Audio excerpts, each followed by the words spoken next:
बिस्मिल्लाहिर्रहमानिर्रहीम। स्टूडेंट्स, अब हम जर्नल का क्वेश्चन नंबर 11 करेंगे। तो क्वेश्चन को स्टार्ट करने से पहले हम जर्नल के जो बेसिक रूल हैं वो रिवाइज़ कर लेते हैं, जो कि डेबिट एंड क्रेडिट हैं। तो डेबिट एंड क्रेडिट के अकॉर्डिंग जो एसेट्स और एक्सपेंसेस हैं, इंक्रीज़ होने पे डेबिट साइड पे लिखे जाते हैं और डिक्रीज़ होने पे क्रेडिट साइड पे लिखे जाते हैं। इसी तरह इनकम, लायबिलिटी और कैपिटल इंक्रीज़ होने पे क्रेडिट साइड पे और डिक्रीज़ होने पे डेबिट साइड पे लिखे जाते हैं। तो हमें जर्नल में ट्रांजैक्शन दी होती हैं।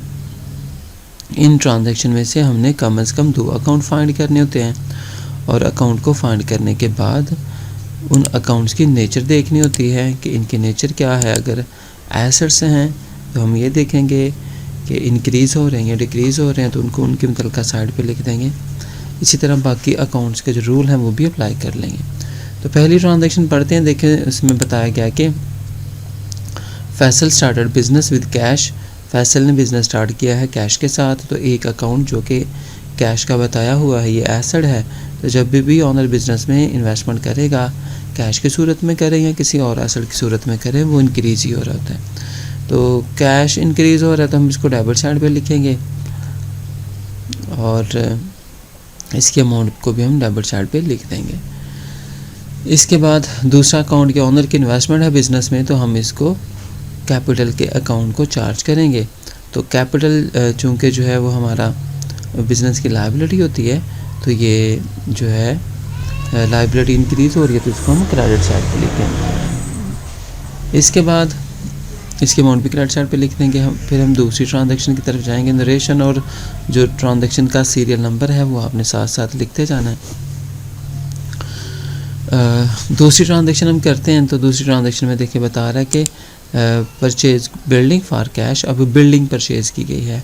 तो जब कोई एसेट परचेज़ किया जाता है, फिक्स्ड एसेट हो, तो हम उसको उसके नाम से लिखते हैं। तो बिल्डिंग जो है ये एसेट है और कैश भी एसेट है, लेकिन बिल्डिंग परचेज़ की जा रही है। बिल्डिंग में इजाफा समझा जाएगा, इंक्रीज़ समझा जाएगा। इसको डेबिट साइड पे लिखेंगे। कैश बेसिस पे खरीदी हैं, कैश बेसिस पे परचेजेस की हैं, तो कैश डिक्रीज़ होगा, तो ये भी एसेट है, इसको क्रेडिट साइड पे लिखेंगे, ये डिक्रीज़ समझा जाएगा। तो बिल्डिंग इंक्रीज़ कर देंगे, डेबिट साइड पे लिखेंगे। कैश डिक्रीज़ कर देंगे, क्रेडिट साइड पे लिखेंगे सेम अमाउंट के साथ। नरेशन लिख देंगे परचेज बिल्डिंग फॉर कैश। तीसरी ट्रांजैक्शन है bought merchandise on account. Merchandise credit basis पे खरीदी गई हैं, बॉट की गई हैं, परचेज़ की गई हैं। तो मर्चेंडाइज और गुड्स सेम जो है अकाउंट से समझे जाते हैं। अप्रोच का फ़र्क है, ब्रिटिश और अमेरिकन अप्रोच का फ़र्क है।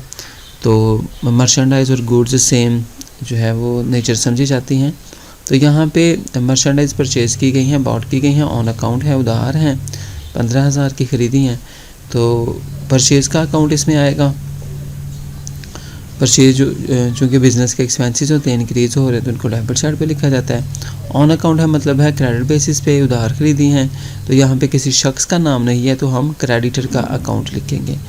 अगर किसी शख्स का नाम होता तो हमने यहाँ पे उसी शख्स का नाम लिखना था। तो क्रेडिटर जो है ये बिज़नेस की लायबिलिटी होती है, तो ये अकाउंट यहाँ पे क्रेडिटर का आएगा। नरेशन लिख देंगे परचेज मर्चेंडाइज ऑन क्रेडिट। इसके बाद हम चौथी ट्रांजैक्शन करेंगे। चौथी ट्रांजैक्शन में कह रहा है परचेज फर्नीचर फॉर कैश। अब फर्नीचर कैश बेसिस पे ख़रीदा है, पहले बिल्डिंग खरीदी थी, तो फर्नीचर एसेट है, एसेट के नाम से हम ट्रांजैक्शन पास करेंगे। कैश बेसिस पे ख़रीदा है, तो कैश भी एसेट है, फर्नीचर इंक्रीज़ हो रहा है और कैश डिक्रीज़ होगा।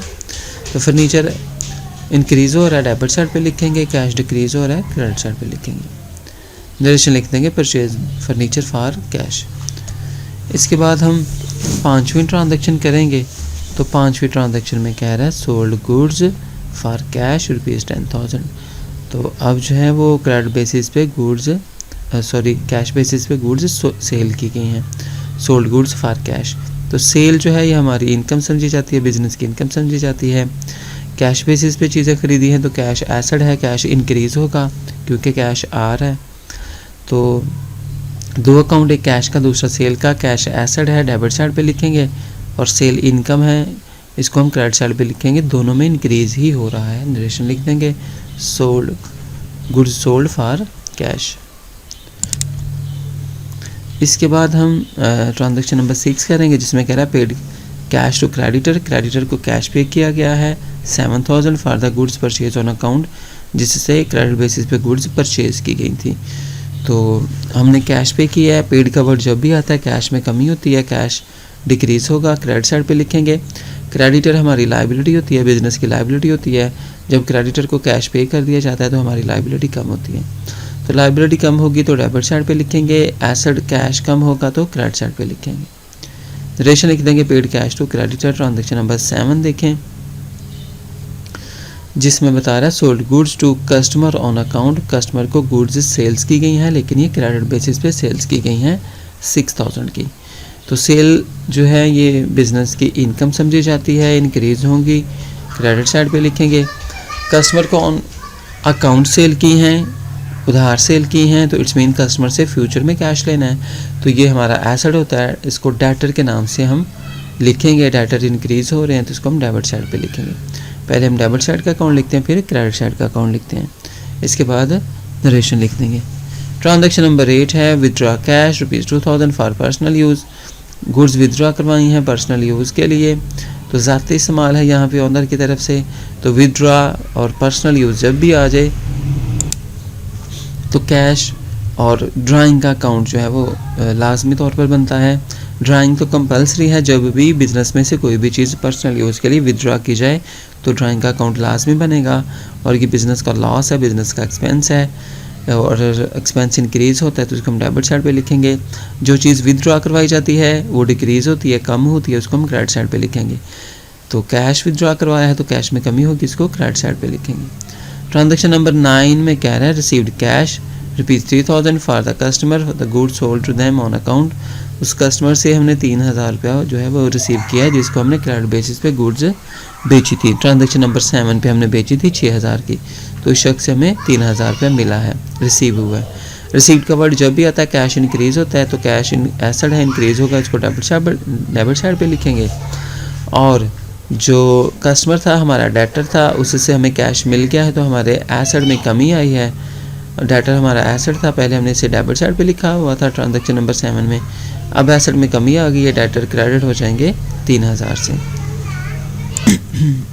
लास्ट ट्रांजैक्शन हम करेंगे जिसमें बता रहा है paid salary to employee. Employee को सैलरी पे की गई है, तो सैलरी बिजनेस का एक्सपेंस है, इंक्रीज़ होगा, इसको हम डेबिट साइड पे लिखेंगे।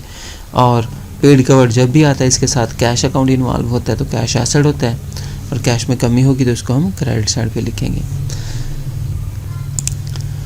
उम्मीद है आपको अच्छे से समझ आ गई होगी। 2 क्वेश्चन हैं मेरे, एक आप ये बताइएगा गुड्स और मर्चेंडाइज में क्या फ़र्क है, और दूसरा कैश और क्रेडिट ट्रांजैक्शन की पहचान क्या है। कमेंट बॉक्स में लाजमी कमेंट कीजिएगा। आपको क्वेश्चन के बारे में इशू हो तो आप ज़रूर कमेंट कीजिएगा, इंशाल्लाह आपको रिप्लाई किया जाएगा। बहुत शुक्रिया, अल्लाह हाफिज़।